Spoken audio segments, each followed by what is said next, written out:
quinto tipo de tecido, então, dos vegetais, chamado tecido de secreção ou tecido glandular, é na verdade um tecido que na verdade é uma adaptação de tecidos ou adaptações de células. Esse tecido glandular, o papel dele é liberar algum tipo de secreção que seja necessária ou útil para o funcionamento da planta, para que a planta não sofra na natureza com frio, com calor, com predadores ou até mesmo com algum outro tipo de parasita, por exemplo. Sendo assim, esse tecido é o quinto tipo de papel ou de função, que é o tecido de secreção, que é formado por células especializadas, aí depende do tipo de função que ela vai fazer, ou com tecidos especiais que normalmente andam percorrendo ao longo do xilema e do floema. Sendo assim, o que acaba acontecendo é que nós temos vários tipos de estruturas. Entre essas, as principais são, primeiro, vasos lacitíferos ou lactíferos, que são vasos, na verdade, são dutos que andam junto com o xilema e com o floema, percorrendo lateralmente os vasos de condução de seiva. E aí, cada vez que o vegetal é lascado, é quebrado um galho, ele acaba liberando uma meleca branca, chamada látex, que nós conhecemos, porque lá no passado, no Brasil, através das seringueiras, a gente extraía muito essa substância para a fabricação de borracha. Tanto é que tivemos até o ciclo da borracha dentro do Brasil. Então, nesse caso, o látex, ele, na verdade, assim que entra em contato com o oxigênio da atmosfera, ele começa a coagular e sofre uma reação e ele começa a virar uma borrachinha. Sendo assim, ele acaba, cada vez que a planta é lascada e quebrada, uma folha, um galho, um fruto, ele larga uma gotinha através desses dutos que vão formar tipo uma borrachinha, onde está vazando o lugar quebrado. Então evita a perda de água, evita que predadores que furem ali consigam extrair muita coisa da planta, evita que alguns tipos de animais tentem comer aquilo ali, evita parasitas que tentem perfurar o vegetal. Então é uma forma de proteção que a planta tem contra predadores, contra parasitas e também contra a perda excessiva de água.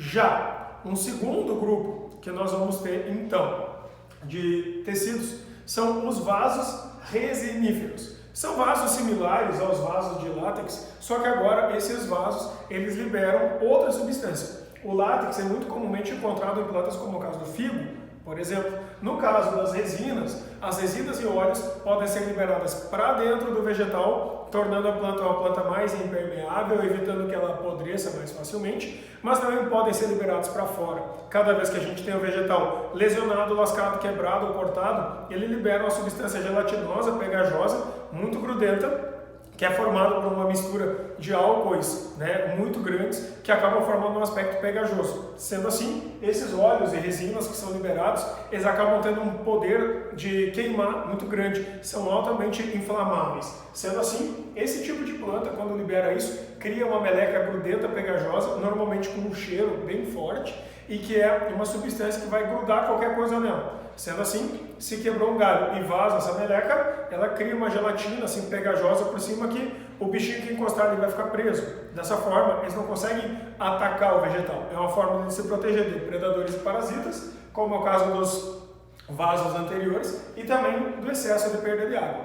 Nesse caso, um tipo de vaso, um tipo de adaptação muito comum em coníferas, que são pinheiros, tipo pinos ou araucária mesmo, fazendo com que essas plantas tenham uma durabilidade da sua madeira maior, um tipo de proteção melhor e maior contra predadores e parasitas, e esses tipos de plantas delas mesmas se extraía aquela pecinha que hoje nós usamos como um exemplo de mineral que foi fossilizado, que é o âmbar, onde a gente encontra muitas vezes bichinhos presos dentro do âmbar, que é lá do período pré-histórico, onde a gente tinha então insetos que iam parar em cima da planta e a seiva, aquela melequenta, assim, a resina, grudava, esses insetos ficaram presos e fossilizados até hoje. Isso é quando a gente tem então o âmbar, que é basicamente a resina que fossilizou. Então, esses dois tipos de adaptações estão voltados especialmente para fazer a planta se defender melhor na natureza.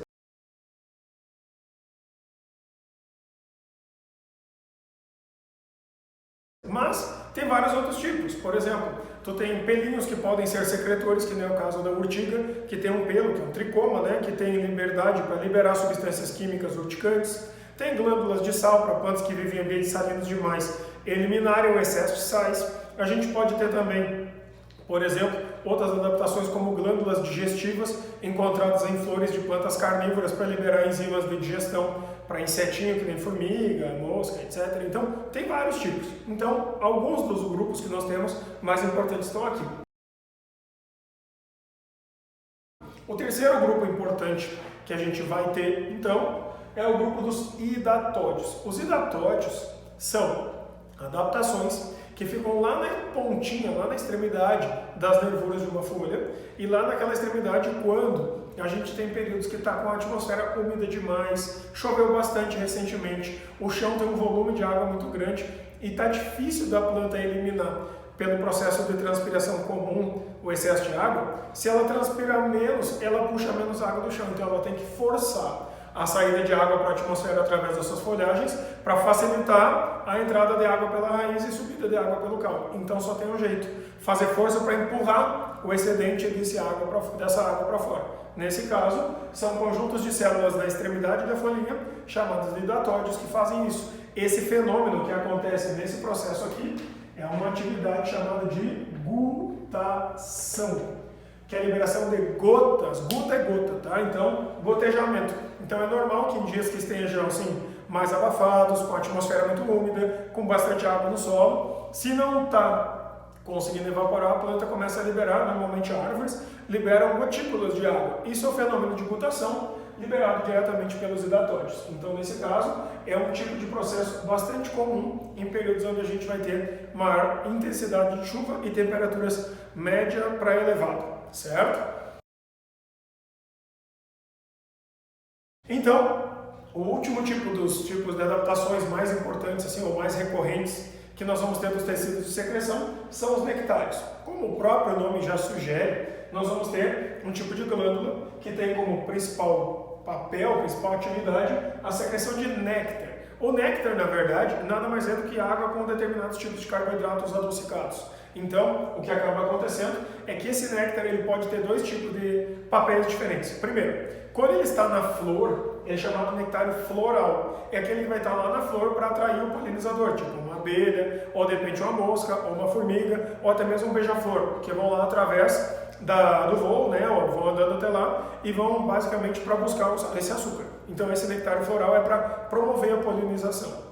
O segundo tipo que nós vamos ter, ele normalmente não está na flor, ele está nas folhas, na base da folha, na nervura, né, que é naquele cabinho pequenininho, o pecíolo. Quando está ali, a gente chama de nectário extrafloral. Aí o que acaba acontecendo é que também serve para atrair um polinizador ou atrair um inseto, só que aí o que acontece? Suponhamos que a gente tem uma folhinha, tá? E nessa folha, bem na base dela, tem um nectário.